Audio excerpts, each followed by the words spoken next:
Welcome to the deep dive.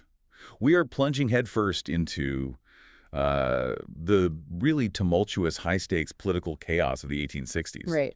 This was a moment when a scattered collection of British colonies, British North America, had to decide whether they would just sink into irrelevance, Or get absorbed. exactly get absorbed by their massive neighbor to the south, or somehow from scratch engineer a brand new nation. It's an era that I think often gets sanitized in the history books. We hear about the triumphant birth of Canada, but our sources today, they paint a picture of, well, desperation. Desperation is the right word. This was less about some grand national enthusiasm and much more about immediate, pragmatic political triage, the framework that came out of this in 1867 Confederation. It wasn't some inevitable goal. It was a cure-all solution cobbled together to fix very specific, very urgent problems. And our mission today is to unpack that triage. Yeah. How did these political leaders, and you have to remember, many of them genuinely hated each other, how did they arrive at this radical solution? And why did they choose the specific structure of federalism they did? I mean, knowing full well their powerful neighbor had just finished fighting a devastating civil war over that exact system. It's the ultimate political irony, isn't it? Yeah. And we're going to start this deep dive by setting the scene for a time when the colonies were just wrestling with this fundamental identity crisis. Were they British subjects or were they something new? And the answer, funnily enough, becomes visible on a tiny piece of paper, a postage stamp. Yes, we have this fantastic anecdote from New Brunswick that just perfectly encapsulates the shift. So in 1859, New Brunswick issues a stamp that breaks two major imperial norms at the same time. The first break is subtle, but for the merchant class, it was profoundly significant.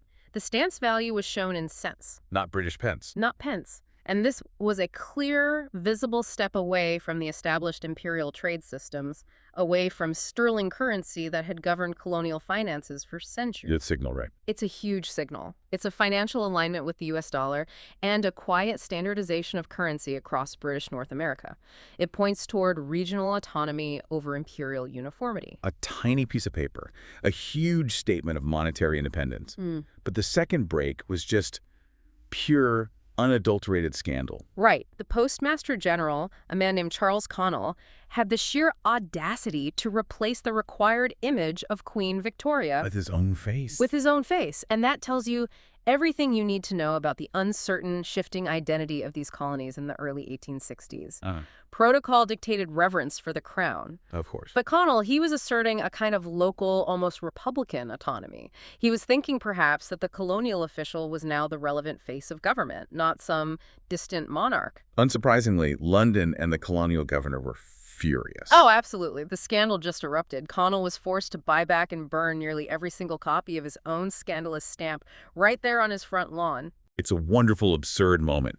It shows that leaders and citizens, they were searching for a new face, a new structure, a new identity, but they hadn't yet figured out whose it should be. The foundation was cracking. And to understand why those cracks became an existential crisis, we have to look back at the constitutional foundation that was already crumbling. Yeah. The Act of Union of 1840. Let's unpack this. We touched on this in our last deep dive, but the Act of Union was the direct response to the violent rebellions of 1837 and 38. Lord Durham's famous report recommended joining Upper and Lower Canada into one single entity, the province of Canada. And the goals of that union were, well, they were multifaceted, but you could argue they're pretty cynical. Financial goal number one was to settle Upper Canada's crushing debts by forcing the wealthier, more stable French Catholic Lower Canada to absorb them. It was essentially a debt transfer disguised as political unity. And goal number two is overtly political. It was assimilationist. Completely. The idea was to gradually crush French Catholic culture in North America by uniting the colonies. And crucially, the act guaranteed an equal number of seats, 42 each, for Canada East, which was the old Lower Canada, and Canada West, which was Upper Canada. Even though Canada East was more populous at the start? Exactly. The intention was clear. Keep the French-speaking population perpetually neutralized politically, waiting for a flood of Anglophone immigration that would eventually give Canada West a demographic and thus political majority. Ensuring English-speaking dominance in the new joint assembly. That was the plan. So the system was designed to assimilate. But here's the magnificent irony. The Act of Union created the very political mechanism that allowed colonial politicians to achieve self-governance. They failed at their own goal. spectacularly. What they hadn't accounted for was the political genius of leaders like Robert Baldwin and Louis Hippolyte Lafontaine. These two men, one Anglophone, one Francophone, forged an effective political alliance. They leveraged the assembly to force the governor-general's hand, eventually achieving what we call responsible government. Which, simply put, is the principle that the executive branch, the cabinet, must have the confidence of the elected assembly to govern. Right. It proved that Canadian politicians could govern themselves, but they were doing it inside a constitutional framework that was designed for their ultimate destruction. And by the 1860s, that framework had become a straitjacket. It had, and that brings us directly to the first major catalyst for Confederation, the complete, suffocating political deadlock in the province of Canada between 1860 and 1864. The system was just chronically frustrated. The assimilation goal of the Act of Union hadn't worked. Instead of a clear English versus French divide, the political landscape had just fragmented into a dizzying array of factions based on geography, ideology, class. I mean, you had the Reformers, the Clear Grits, the Conservatives, the Tories, the Blisses, all splintered. No single faction could consistently command a majority. And the core structural flaw, the source of this instability, was the double majority problem. Yes.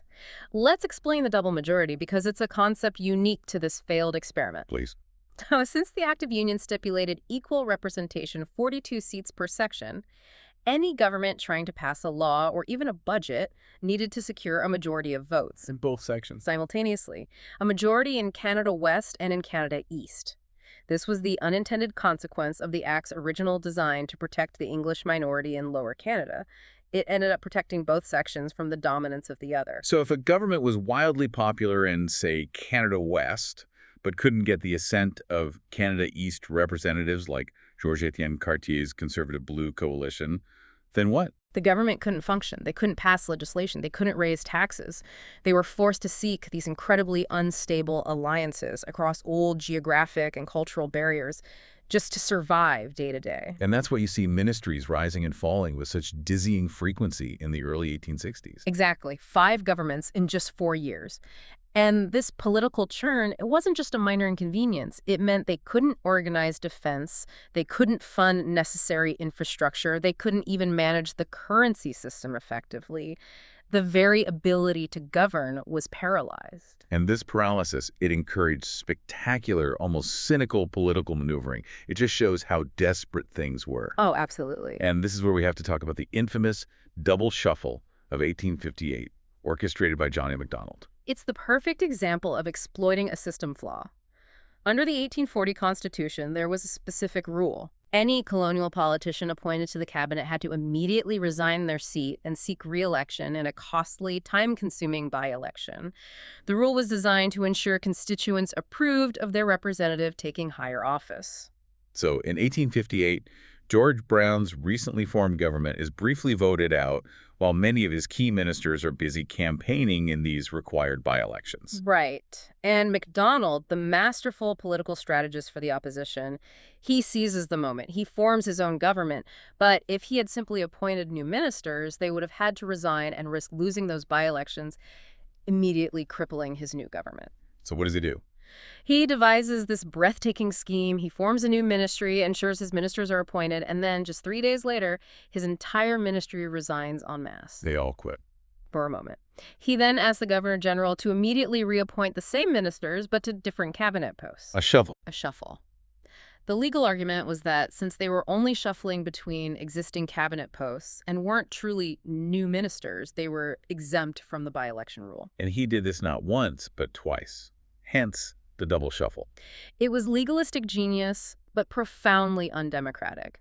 While technically obeying the letter of the law, he completely subverted its spirit and avoided the cost and risk of accountability to the voters. But it didn't solve the deadlock. Not at all. It merely delayed the inevitable collapse of the ministry by a few months. But what it did was confirm for everyone that the constitutional apparatus was fundamentally dysfunctional and just susceptible to constant political gamesmanship. This breakdown, it leads directly to the rise of one overwhelming non-negotiable demand, primarily championed by the leaders of Canada West. Rep by pop, representation by population. George Brown, the fiery leader of the Clear Grits, he saw this as the ultimate democratic fairness. And by 1861, the demographic balance envisioned by the Act of Union had completely reversed. Canada West's population had ballooned to over 1.3 million, exceeding Canada East's by about 200,000 people. So Brown's argument was simple. Seats should reflect population size. Majority rule. But this was the ultimate red flag for Francophone leaders like Georges-Étienne Cartier. He viewed rep by pop not as democratic fairness, but as an existential threat. The threat to what exactly? To everything. If Canada West gained utter dominance in a highly centralized unitary government, which you have to remember was Macdonald's original preference, Cartier feared they would have the power to simply steamroll the cultural interests of Francophone Catholics. Things like education, civil law, language rights. Exactly. It would fulfill that old assimilationist goal of 1840, but by political means instead of demographic ones. So what does this mean? I mean, the democratic demand of the majority, rep by pop, was seen by the minority, French Catholic Canada East, as a clear threat to their fundamental survival. That's the gridlock. They were caught between the desire for democratic equality and the necessity of cultural protection. And that's the definition of an untenable political situation. Which brings us to 1864 and the necessity of the Great Coalition. The Great Coalition was born out of complete exhaustion and desperation, not friendly agreement. Macdonald and Cartier, recognizing that the current system meant guaranteed failure, finally appealed to George Brown, Their most bitter, long-time political nemesis. The human drama here is immense. Brown despised Macdonald, especially after the double shuffle. For these three giants representing the conservative elements of both Canada's and the radical reform element of Canada West, for them to agree to sit at the same table, you know the political crisis must have reached a breaking point. Brown agreed to cooperate, but his conditions were non-negotiable, and they fundamentally shaped the structure of the new country. He wouldn't just patch the government. He insisted they had to commit to wholesale constitutional reform to permanently fix the deadlock. And his first demand? A federal arrangement. This meant severing the province of Canada back into two separate provinces, what would become Ontario and Quebec, and devolving power over local interests to those new provinces. This was a direct counter to Macdonald's lifelong preference for a centralized unitary state. It was, and it was the strategic concession that won over Cartier. Federalism became the institutional shield for Canadian culture. And his second demand brought this aggressive, expansionist agenda right into the constitutional project. Yes. Brown insisted that any renewed British North America must include the immediate annexation of Rupert's Land, that massive resource-rich territory stretching west from the Great Lakes all the way to the Rockies. So that decision cemented the fact that Confederation wasn't just about resolving deadlock in the East. It was about realizing an imperialist ambition for the new nation, stretching from the Atlantic to the Pacific. This fragile, desperate alliance, the Great Coalition, now had the political engine and the consensus among the Canadian elite to drive the discussion toward colonial union. But even that internal consensus, it wasn't enough to force change on the reluctant maritime provinces. Not at all. For that, you needed massive external pressures that suddenly made the idea of an isolated colony seem, well, suicidal. Right, so if the internal deadlock was the sickness, the external pressures were the high fever that demanded an immediate radical cure. And the largest, most terrifying shadow cast over British North America was the American Civil War from 1861 to 1865. we're talking about a conflict that resulted in a staggering 750,000 deaths. And when it concluded, the United States was united, focused, and possessed the largest standing army in the world. Filled with hundreds of thousands of demobilized, battle-hardened veterans, This was an immediate existential military threat right on their border. And it fundamentally shaped the debate. It did. Macdonald, who, as we said, preferred a legislative union, frequently pointed to the Civil War as evidence of federalism's weakness. He saw it as a system prone to dissolution and war and massive loss of life. But even he had to compromise. Even Macdonald was forced to recognize that the American threat necessitated some form of colonial union for mutual defense, even if it meant compromising on the structure. Unity became the only form of survival. And the threat was not just theoretical. There were two specific incidents that brought the danger right to their doorstep and created real panic. The Trent Affair in 1861 and the subsequent Fenian raids. Let's start with the Trent. The Trent incident was a diplomatic catastrophe. A U.S. Navy ship intercepted a British mail steamer, the Trent, and forcibly seized two Confederate envoys. It nearly dragged Britain and the Union into war. And London's reaction. London reacted by dispatching 14,000 British troops to the colonies. And this is where the sheer vulnerability of the colonies became brutally clear. It was a logistical nightmare. The St. Lawrence River was frozen, the canals were closed, and there was no year-round land route. To move those 14,000 troops from the ice-free port of Halifax to the Canadian frontier, they had to march through snow, often using sleighs, over long, grueling distances. It was a demonstration. It demonstrated in the clearest possible terms the urgent and absolute necessity of connecting the colonies with an all-weather railway. Then came the Fenians. The Fenian Brotherhood. These were militant Irish-American nationalists, many of them demobilized Union veterans. Fueled by anti-British sentiment, they organized cross-border raids into British North America. What was their goal? They intended to destabilize the colonies and force Britain to withdraw from Ireland. And these raids, were they serious? They were small-scale but terrifying. They occurred at various points along the border and created a profound psychological trauma. Colonial leaders, especially MacDonald, believed American officials were turning a blind eye to these outrages, leaving the Canadians exposed.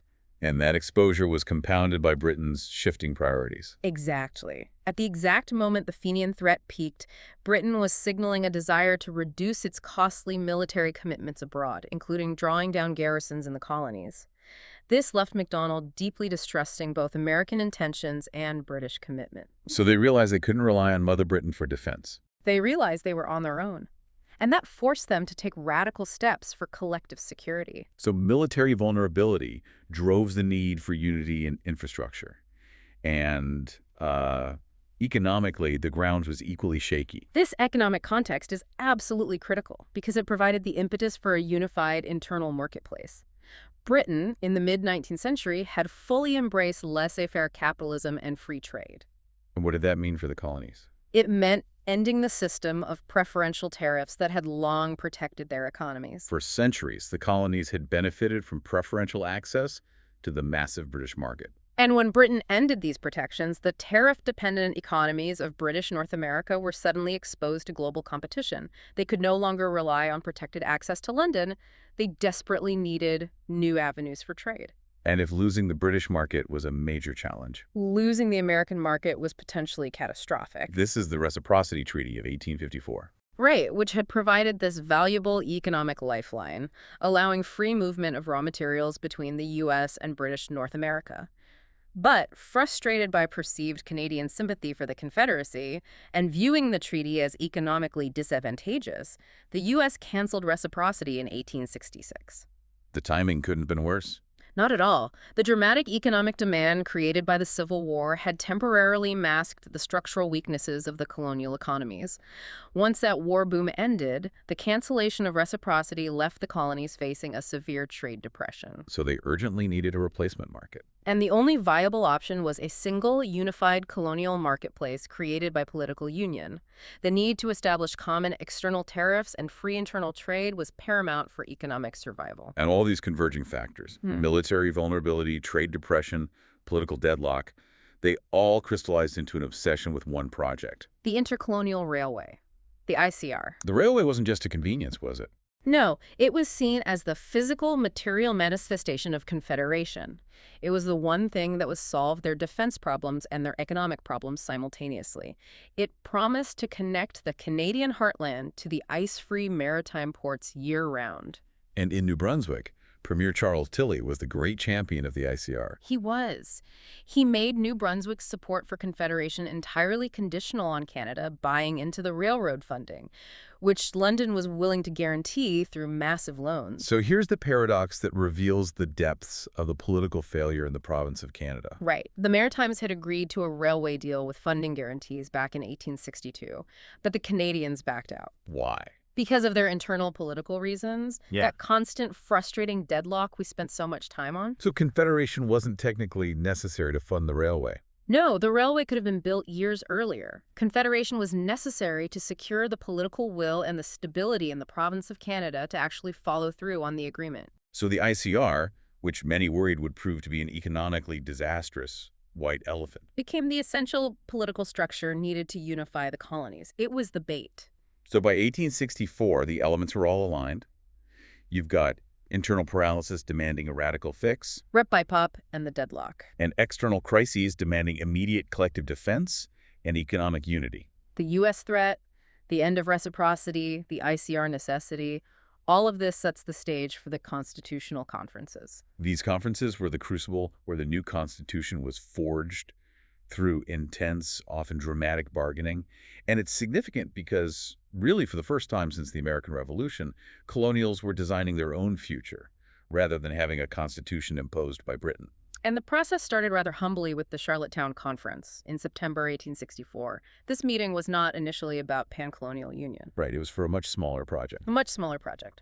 Maritime Union, it was convened by New Brunswick, PEI, and Nova Scotia. But the Canadians showed up uninvited. They did, sailing into the harbor on the steamer Queen Victoria. They knew if they could convince the Maritimes, the whole project would gain momentum. It's a remarkable piece of political theater. Made even more comedic by the fact that the conference had to compete for public attention with a traveling circus that was in town that same week. And because of the circus and the concurrent political meetings, the Canadian delegation, Macdonald, Cartier, Brown, Galt, they couldn't even get hotel rooms. They had to sleep on their ship. But they turned this logistical inconvenience into a political triumph. They did. They spent days presenting their case. Macdonald and Cartier were masterful orators, painting this compelling picture of a unified, powerful dominion protected by a railway and a strong central government. And this all culminated in lavish banquets, where they essentially dazzled the Maritimers with the promise of expansion, funding, and defense. They succeeded. They did. The skeptical maritime leaders agreed to defer their local union discussion and pursue the larger colonial union. It proved the Great Coalition had momentum. That momentum carried immediately to the Quebec Conference, just a month later in October 1864. And that conference produced the foundational blueprint for the new nation, the 72 resolutions, often called the Quebec Resolutions. Which were largely drafted by Macdonald. Yes, and these resolutions codified the core compromises necessary for union. Most importantly, it established a federal state. Now remember, Macdonald preferred a unitary legislative union, one parliament, one central power, like Britain. And he had the powerful example of the U.S. Civil War to back him up, arguing that federalism was inherently weak and conflict-prone. So, how did the federal structure win? It won because it was the only way to secure George Brown's democratic support and Georges-Étienne Cartier's cultural protection. The compromise meant the province of Canada was severed back into two provinces, Ontario and Quebec. And this structure allowed Quebec to handle critical local matters. Culture, education, civil law, healthcare. It protected Canadian interests from the majority rule of Canada, West Ontario. It was an institutional shield. So federalism was a necessary concession, but Macdonald still ensured the central government was incredibly strong. Absolutely. Ottawa was granted wide-ranging authority over everything deemed national. Trade, currency, defense, banking, fisheries, the post office. But the real mechanism for centralization was in the constitutional theory they employed. The concept of residual powers. The famous catch-all section, TU. known as POG, Peace, Order, and Good Government, in the final British North America Act. This principle dictated that any power not explicitly delegated to the provinces would reside with the strong central government in Ottawa. This is a crucial distinction from the American system, which Macdonald sought to avoid replicating. It is. The U.S. Constitution, particularly the 10th Amendment, states that any powers not delegated to the federal government are reserved to the states or the people. But by reserving those residual powers to Ottawa via POG, the framers intentionally created a central government that was inherently stronger and theoretically less prone to internal conflict than its U.S. counterpart. The system was a compromise, yes, but it retained a heavily centralist bias thanks to Macdonald's influence. the process of refining these resolutions then moved across the Atlantic for the final stage, the London Conference of 1866 and 67. In London, the colonial delegates, often working with British officials, fine-tuned the 72 resolutions. They ironed out details, particularly regarding debt obligations and the structure of the Senate. The result was the British North America Act, the BNA Act of 1867, passed into law by the British Parliament. And this moment marked the formal creation of the Dominion of Canada, a massive transfer of authority from London to Ottawa, even if Britain still retained control over Canada's foreign policy and the power to amend the Constitution. And what emerged was a unique constitutional arrangement. a double federation of culture and territory. What do you mean by double federation? It was cultural because Quebec gained institutional protection for its unique identity, language, and religion. But it was also territorial because it reflected the profoundly different futures anticipated for the founding provinces. Ontario was built for massive demographic and economic expansion into the West. Quebec was secured with cultural protection, and the maritime provinces like Nova Scotia and New Brunswick were entering the Union with constrained economic expectations, relying heavily on federal subsidies and the railway connection for their viability. The compromise was complete, but it was profoundly imperfect. It was. And to understand the full cost of 1867, we must now turn and discuss who was left out and why this constitutional accomplishment was driven by such deep-seated reluctance. Let's transition now, because the deal was struck, but achieving the initial union of 4 provinces, Ontario, Quebec, Nova Scotia, and New Brunswick, was anything but seamless. The sources make it clear. Confederation was an idea driven almost entirely by Canadian problems, and it was met with significant resistance everywhere else. Especially in the Maritimes. Especially. They feared being dominated by the financial and political power of the St. Lawrence economy. New Brunswick faced the greatest threat to the project. In 1865, the anti-Confederation forces, led by Albert Smith, successfully routed Premier Charles Tilley's pro-Confederation government. The opposition tapped into intense local fears. Where would the ICR actually go? Would it benefit St. John or Halifax? And crucially, what were the implications for Catholic rights when they joined a union spearheaded by figures like George Brown, whose political base in Ontario included fiercely anti-Catholic Orange Lodge elements? The project was in serious jeopardy. New Brunswick's defection signaled that local interests could easily trump the pan-colonial vision.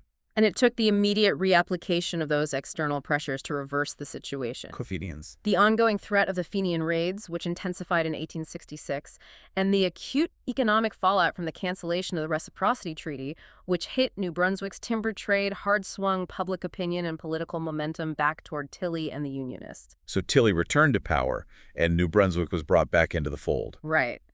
But Nova Scotia was perhaps even more recalcitrant. This is Joseph Howe. Joseph Howe, the immensely popular Nova Scotian political figure, he saw no benefit in severing his province's direct, integrated relationship with the British Empire in favor of an uncertain union with the distant Canadians. Howe was traveling and speaking out fiercely against it. He was. But Premier Charles Tupper, a committed unionist, recognized that if the issue was put to a popular vote or even a protracted debate in the Assembly, Confederation would be dead in Nova Scotia. So Tupper used political maneuvering to simply force the resolution through the Assembly in April 1866 without seeking a popular mandate. And when Howe traveled all the way to London to fight the BNA Act, presenting a petition against it, he was publicly rebuffed by the British government, and this highlights a painful reality. Confederation was pushed through by elites who were certain they would lose a democratic vote on the matter, which led to immediate, intense secessionist movements in the post-1867 era. And we mustn't forget those who simply declined the offer. Prince Edward Island and Newfoundland. PEI's reasons were deeply rooted in local agrarian politics. The island was preoccupied with the unique, explosive issue of absentee landlordism. A land tenure arrangement dating back to 1767, most of the land was owned by distant proprietors, forcing local farmers into tenancy. The tenant league movement completely overshadowed any talk of union. So the terms of Confederation offered no immediate solution to their core issue. None. And the delegates simply saw little benefit in distracting themselves from their own fight. They felt the distance from Canada made them defensible, and their local problems were more pressing than Canada's national ambition. In Newfoundland, geographically and economically distinct, also stood apart. Their economy was less affected by the loss of U.S. reciprocity because their trade was primarily oriented toward the West Indies and Europe. They had a strong sense of unique identity and saw little economic upside in integrating with the St. Lawrence economy. They calculated that remaining an independent colony of Britain was safer and more advantageous than joining a tenuous, debt-ridden union. So the initial union was reluctant and geographically limited, but the true moral and political cost of this new dominion lies in the massive, unconsulted territories that were slated for future annexation. Rupert's Land and the vast West.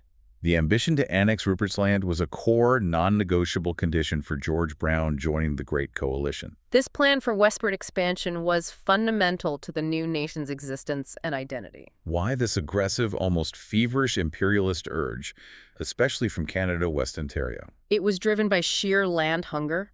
Ontario land was quickly becoming scarce and expensive. Expansionists were desperate for new farmland to settle their growing population and prevent the surplus from migrating south into the United States. This drive was rooted in a desire to push Canadian civilization and Protestant settlement across the continent.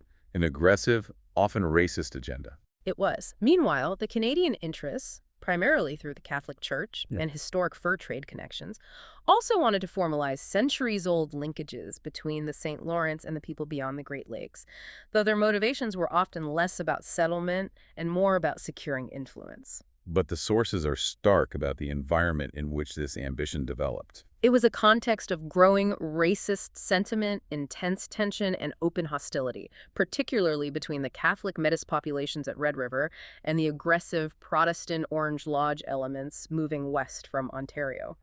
And this brings us to the most critical point of discontent.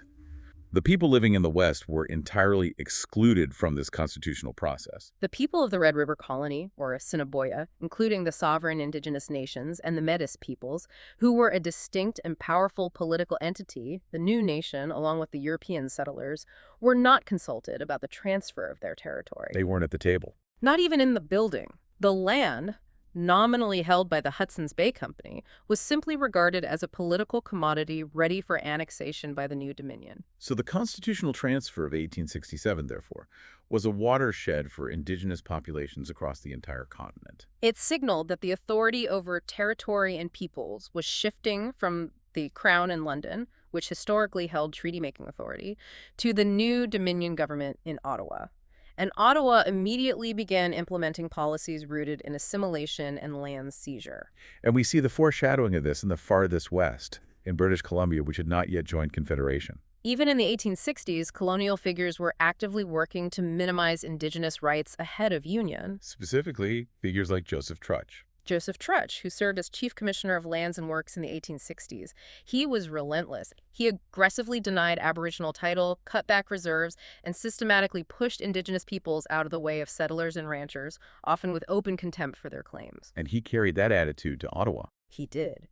When he eventually went to Ottawa to negotiate BC's entry terms, he was determined that the new Dominion government be no more liberal in its land policy than his own illiberal regime. And this set a profoundly damaging precedent for the entire Western land policy of the new nation. This colonial land rush in the 1860s was happening amidst a massive environmental and demographic crisis for Indigenous nations on the plains, compounding the vulnerability they felt facing annexation. It was a period of genuine collapse. The fur trade, which had been the economic engine for centuries, was on its last legs. And crucially, the bison hunt, which provided the economic, sustenance, and cultural core of life for Plains Indigenous nations, was becoming utterly unsustainable. The vast herds were rapidly depleting due to overhunting and environmental stress. Yes, and this led to cascading crises. Widespread food shortages, famine, demographic calamities from starvation, and the return of exotic epidemics. The sources describe the prairies turning into vast boneyards. So Indigenous populations, facing imminent starvation and vastly depleted numbers, they approached the prospect of annexation and the potential of the numbered treaties, which Canada would begin to negotiate in the 1870s. They approached it from a position of acute, desperate weakness. They did. So the Canadian expansionist efforts of the 1860s, driven by that imperialist agenda and a refusal to consult, were profoundly provocative. They set the stage for immediate, violent backlash. The annexation plan, the influx of land surveyors, the growing racist tensions. It all immediately led to Métis and country-born resistance and the establishment of a popular provisional government at Red River. The seeds of post-Confederation conflict were sown the moment the BNA Act was signed. Let's synthesize this massive deep dive. Confederation in 1867 was a constitutional accomplishment of European origin Canadians, creating a new federal system, but it was forged in political necessity, not widespread consensus. It was a direct, practical response to three highly specific, urgent historical problems. The political deadlock and the failure of the Act of Union. The existential military threat posed by the United States and the Fenians. And the desperate need for economic unity and infrastructure. specifically the intercolonial railway, following the loss of British tariffs and U.S. reciprocity. It also marked a profound diplomatic shift. The Dominion was now setting its own course with the other nations of North America, signaling the end of the old colonial model and the start of Ottawa's assumption of authority over First Nations and their territories. The core takeaway for us, however, is that 1867 was not a triumphant termination point. It was an imperfect, tenuous new beginning that instantly set the stage for vast, sweeping changes across the continent. The new Dominion, born on the basis of compromise between Macdonald, Brown, and Cartier, immediately prepared itself to be an imperialist force, even while it was still technically a colony of Britain. And as we close out this deep dive, you should consider the stark contrast between the two halves of the new Dominion in the 1860s. In the East, an Ontario and Quebec Confederation was the springboard for the full-blown Industrial Revolution. Railways were finally funded, factories were planned, bustling market towns expanded. It was an era of profound optimism for the settler population. But in the West, the very deal that made Confederation possible, that aggressive ambition to acquire Rupert's land, was instantly laying the groundwork for tragedy. The people who lived there, the Métis and Indigenous nations, faced famine and landlessness, completely unconsulted in the transfer of their homes. And that imperial ambition, built into the very structure of the 1867 constitutional arrangement, would lead immediately to domestic turmoil and resistance at Red River, confirming that the new nation was born not in triumph, but on the brink of profound internal conflict. And that conflict will be the focus of our next deep dive.